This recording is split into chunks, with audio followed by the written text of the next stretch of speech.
Hi everybody, it's Eric Poppenfuss. It's Friday, so it must be a buy day. And today, for the start of February, we are going to talk about abolition. It is the beginning of African American History Week, and a couple very interesting books came into the sort room, including the most radical 19th century novel I've ever seen, and a book with an extraordinary and unexpected connection to an abolitionist.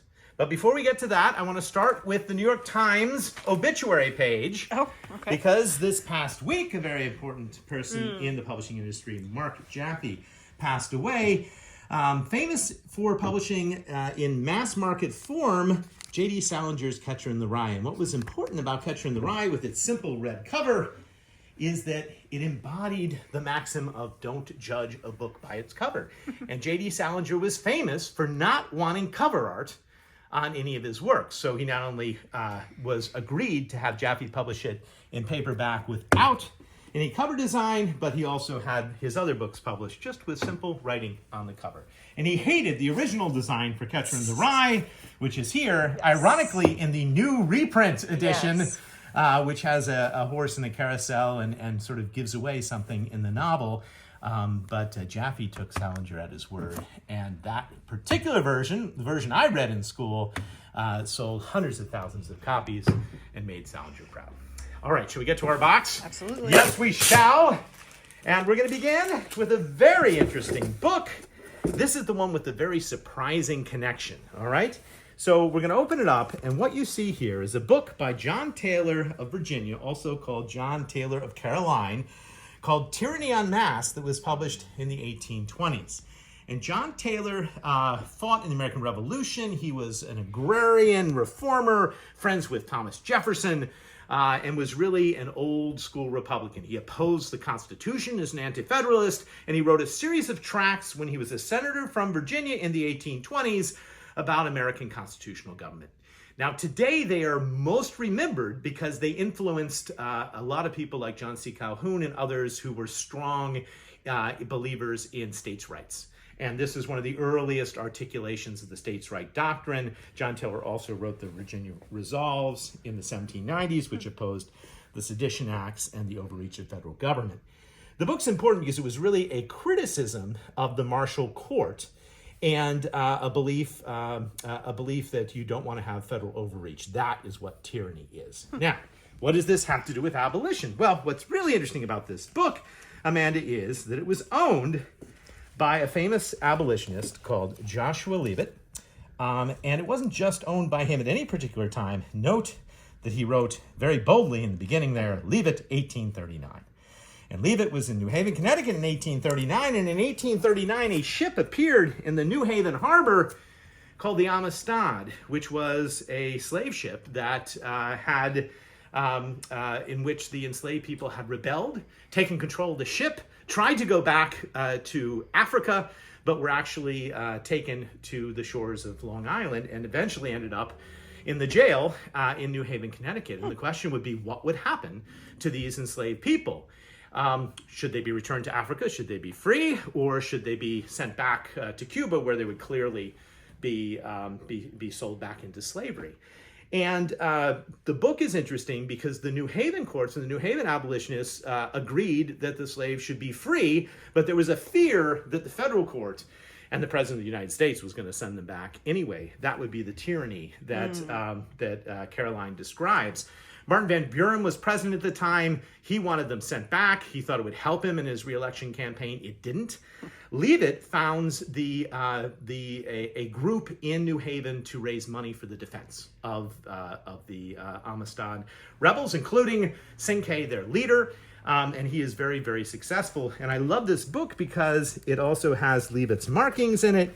You can see, not great markings, but he's at least outlined the very beginning here, which says, I believe that a loss of independent internal power by our confederated states and an acquisition of supreme power by the federal department or by any branch of it will substantially establish a consolidated republic over all the territories of the United States, though a federal phraseology might still remain, that this consolidation would introduce a monarchy and that this would be complete tyranny. Sure. And that is the part. Well, good news, Amanda. The Supreme Court actually sided again with the Africans, and they were able to return to Sierra Leone. And this is considered the most important Supreme Court case to deal with slavery before Dred Scott. And if you go to New Haven, Connecticut today, you can see the Amistad Memorial in downtown New Haven.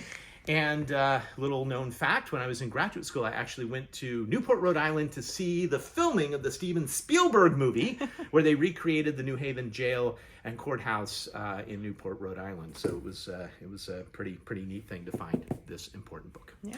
But now we move to what I have called the most radical novel of the 19th century I've ever seen. It was a book that Harriet Beecher Stowe loved, and it came out just after the Civil War. It is a book called What? Answer by Anna Dickinson.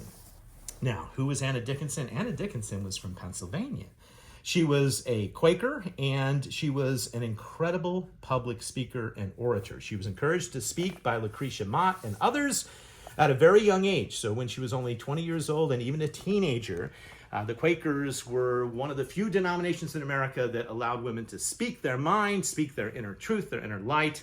And that's why Anna Dickinson had an opportunity to hit the lecture tour, and she gave speeches after speeches, along with other notables like Frederick Douglass.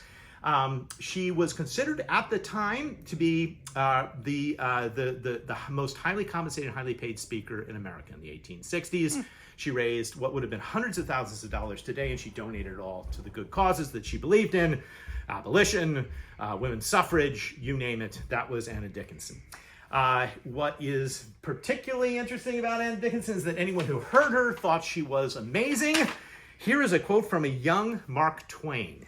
Mark Twain went to hear her and wrote, "She talks fast, uses no notes whatever, never hesitates for a word, always gets the right word in the right place, and has the most perfect confidence in herself. Indeed, her sentences are remarkably smoothly woven and felicitous. Her vim, her energy, her determined look, her tremendous earnestness would compel the respect and the attention of an audience, even if she spoke in Chinese." And that was Mark Twain writing about Anna Dickinson. Now, Anna Dickinson has a very interesting rest of her life. After the Civil War, she writes this novel. It's her first and only novel. It is not received particularly well in 1868, in part because it's too radical.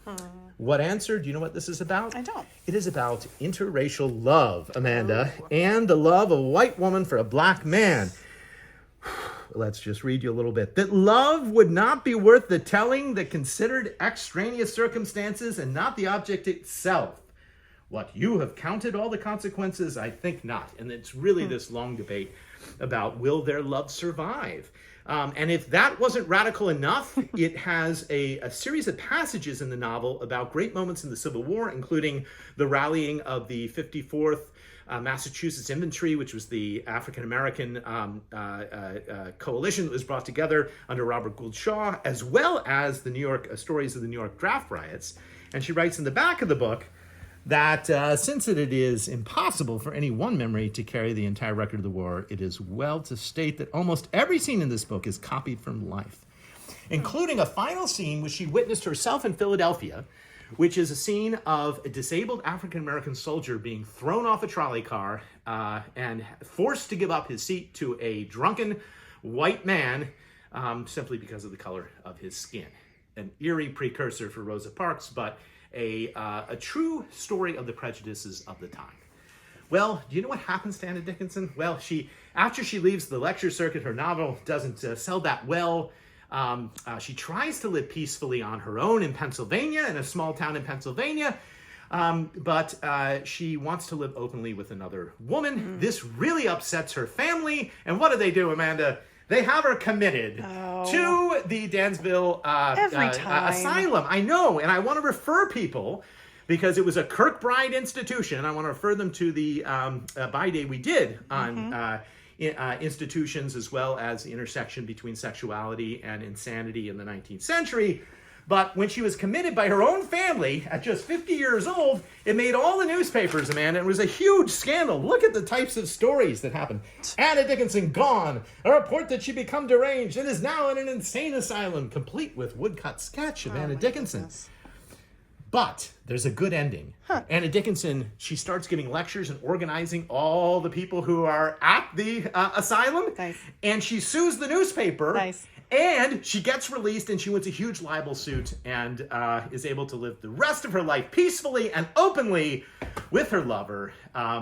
She does have to move out of Pennsylvania, but that's okay. That's okay for Anna Dickinson. And what a story that is. Yes. I mean, just an incredible story of perhaps the most famous orator. She is also the first woman to address Congress. So in the midst of the Civil War, she's invited. Lincoln hears her. Congress hears her. They think she's amazing. How come we don't read about Anna Dickinson in our textbooks today? All right.